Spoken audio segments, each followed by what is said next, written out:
First World War was a time when 19th century warfare techniques met 20th century technology, leading to massive casualties and ineffective warfare.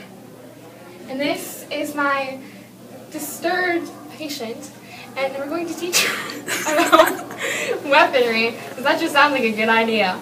I'm here at a mental institution to teach mentally disturbed people about weaponry. This is Sam. Did you know that bayonets were used in World War I? They weren't like used as like weapons, they were used as more like a psychological warfare kind of thing. They were basically a long knife that could be attached to the end of a rifle, and you took the knife and you drove it up into their torso. And because of this, they were commonly used as more very close encounter fighting. Soldiers would commonly joke about them, so they were used for things such as opening cans and scraping the mud off their uniforms. Despite the bayonets' seemingly simple design, there were many variations, and the Germans had a lot of variations on them, more than anybody else combined. Such as the notorious sawback. Sawback had 2 double rows of teeth along the back edge and was commonly used by German engineering units, but due to its design, the Allies feared it in much of its propaganda. Flamethrowers are anything but a new invention, or innovative. Evidence of flamethrowers has been found far back as 5 BC. Flamethrowers used to spread fire by spraying ignited fuel. In the First World War, Germany was testing 2 types of flamethrowers, or the Flammenwerfer. First one was lighter, smaller one called the Klein Flammenwerfer, designed to be carried by 1 person. It was a mixture of pressurized air to spray the fuel up to 18 meters.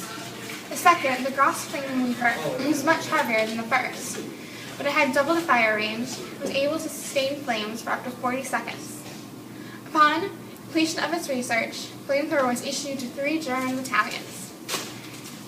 The flamethrower was originally successful in battlefields, and Germans began to adopt its use throughout its armies to clear the area of forward defenders, especially in trench warfare. But despite its original success, the British and the French quickly got over the shock of it. If, in fact, the device might actually explode when they're carrying it.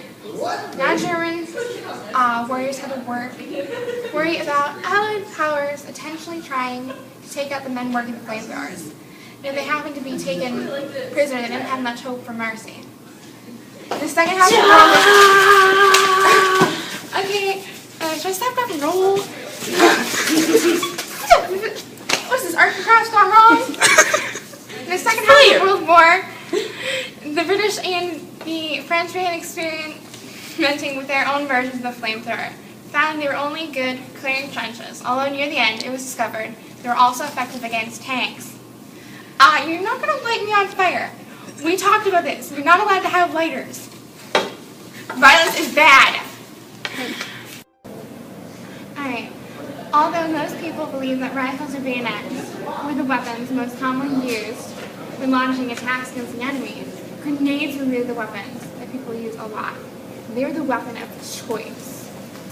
Soldiers wielding rifles and bayonets were commonly used to defend soldiers attacking with grenades or grenaders. When the grenaders reached the enemy's territory, the trench, they began to run alongside it, throwing grenades inside each of the little dugouts in the trench. And at first, the British didn't find much use for the hand grenade. Their opinions changed when they began manufacturing 500,000 grenades per week. Grenades were detonated either on impact or when triggered by a fuse.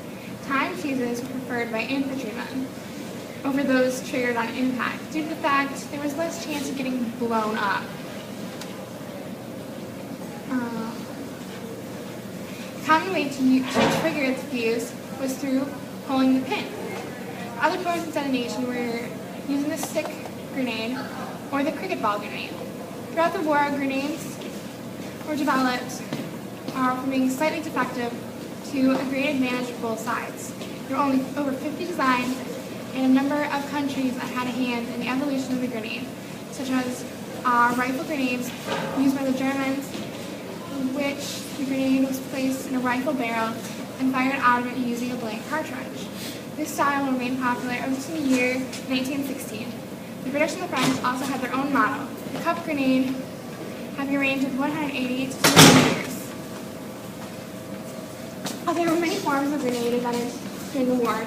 The most popular by far was the Mile bomb, invented and introduced in the year of 1915 and used by the Allies.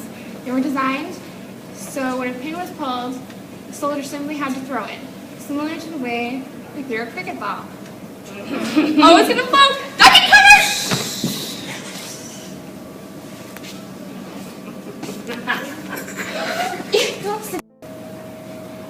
Alright, before World War II, the use of poison gas was looked down upon. And after the stalemate that came from trench warfare, its use was more and more popular. First use of tear gas was by French against the Germans.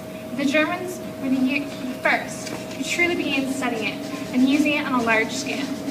The first introduction of true poison gas was April of 1915 in the Second Battle of Ypres. The Germans had been unsuccessfully fighting the Allies all day, but towards the evening, the French and Algerian troops noticed a yellowish-green cloud drifting toward them in the distance. Thinking it was used by the Germans to hide from the enemy as they advanced, they ordered their men to step inside to prepare for battle.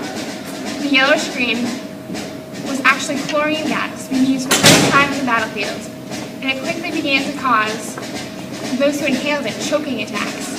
Afraid of this new type of weapon, the Allies fled and left a 4-mile gap. Due to the fact that the Germans were just as nearly supplies, they were hesitant in attacking. Eventually, the Allies began to create their own poison gas. Throughout the war, different types of gases were invented. After the chlorine gas came oxygen, and later mustard gas. Each of these more potent than the last. Although poison gas was originally very effective, it was only effective with the element of surprise.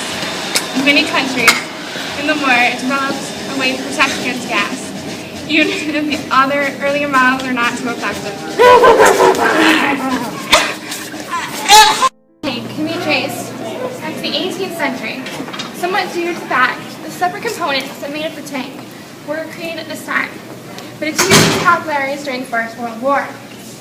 Winston Churchill sponsored the Land Ships Committee in order to begin investigating this potential new weapon. This led to the British becoming the first to use the land ships. Tanks.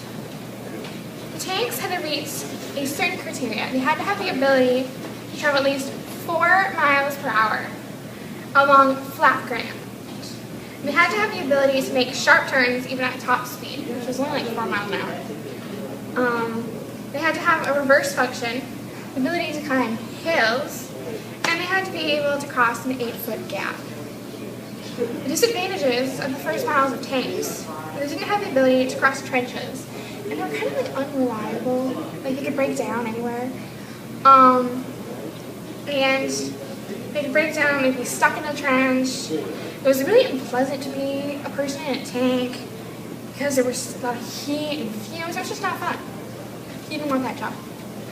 The first official combat tank was in early 1916 by the British with a heavier Mark I tank. In the following year, they would introduce a Whippet, which was a very lighter tank. The French focused mainly on artillery, but they did create a couple tanks. The 400 Schindler was their version. Where the Germans stunned the Allies with the use of poison gas, the Germans themselves were stunned when the British brought tanks to battle in 1916. The Germans didn't begin to use tanks until the April of 1918, starting tank versus tank warfare. Starting tank versus tank warfare. Machine guns? Really? I talk about this with a mental patient who's just gonna try to kill me, and oh my gosh, I hate my life, I just wanna go die in a hole somewhere. Dr. Kutzman, please, Yes. allow me. I'll do machine guns. I will, really. You just go take a nap, really. Okay, but Dr. Michelle is gonna be right there. Okay. That's all right. Relax. When the machine gun was still a fairly new weapon in 1914, it was an extremely heavy weapon that stood on a tripod and required 4 to 6 men to operate, but could fire between 400 and 600 smaller caliber rounds per minute. Go take a nap! But the problem with the machine gun was that it would easily overheat, this requiring a cooling system, and they could only fire in short bursts. Also, they had a tendency to jam, especially in hot conditions, or when the soldiers operating it lacked experience. But despite its faults, the machine gun is still estimated to have been worth from 60 to 100 rifles. With all of its faults, it is easy to see why the British Army originally rejected the machine gun, seeing no use for it and considering it to be an improper form of warfare. But although the British rejected it, the Germans began to manufacture them, having nearly 12,000 by the year of 1914. The British later began to adopt the machine gun in the year 1915. The most effective way that the machine gun was used during the war was when it was placed in defensive positions. When infantry attacks were launched, they also faced heavy losses due to the machine guns. Up until 1918, the machine guns remained as large, heavy objects that had to be hauled around by wheeled carriages and pack animals. In that year, a portable machine gun required only one man was put into use. Machine guns were also developed to be used on tanks, and the lighter machine guns began to be used on airplanes. They also began to be used on anti-aircraft devices, vehicles, and warships.